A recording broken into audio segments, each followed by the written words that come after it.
Në shkurt të vitit 2024, një vendim i gjykatës themelore të Prishtinës kishte shpallur fajtor, ish rreshterin policor. Gjykata e apelit kishte vendosur që pjesa më e madhe e të akuzuarve të lirohen. Policia e Kosovës është e obliguar që t'i kompenzojë mbi 45.000 euro. Një varg aktar është përfshirë Policinë e Kosovës, Inspektoratin Policor e Prokurorinë e Prishtinës. U përfshin në ndjekjen penale të asaj që në publik u njoh si afera e keqpërdorimit seksual të vajzës së mitur nga Drenasi. Një rreshtar policie, një avokat, 2 mësues e një ginekolog u bën lajmi muajit në atë kohë pasi përfunduan të arrestuar nga Policia e Kosovës. Çështja është mbyllur tani, por shteti do obligohet të paguajë edhe kompenzime për shkak se gjykata vlerësoi se nuk ka prova për dënimin e ish të akuzuarve. Në vitin 2019, publiku u shokua nga lajmet për ngjarjen e keqpërdorimit seksual të miturës në Drenas. Sipas pretendimeve të prokurorisë, vajza në atë kohë ishte 16 vjeçare, fillimisht ishte keqpërdorur seksualisht nga një mësues i saj, e më pas nga një ish hetues policor, tutje nga një avokat dhe në fund kishte kryer edhe një abort të palehtëshëm tek një ginekolog. Në shkurt të vitit 2024, një vendim i gjykatës themelore të Prishtinës kishte shpallur fajtor, ish rreshterin policor, avokatin e mësimdhënësit.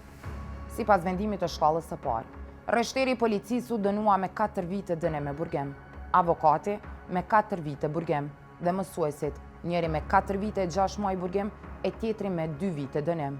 Dosja 61 faqe shmban ndër vete detaje të rënda të cilat mbrojtja e edhe aktakuza prokurorisë përmbani në lidhje me rastin e keqpërdorimit seksual të së miturës në Drenas. Por, kjo çështje u mbyll në gusht të vitit 2024. Gjykata e apelit kishte vendosur që pjesa më e madhe e të akuzuarve të lirohen si të pafajshëm.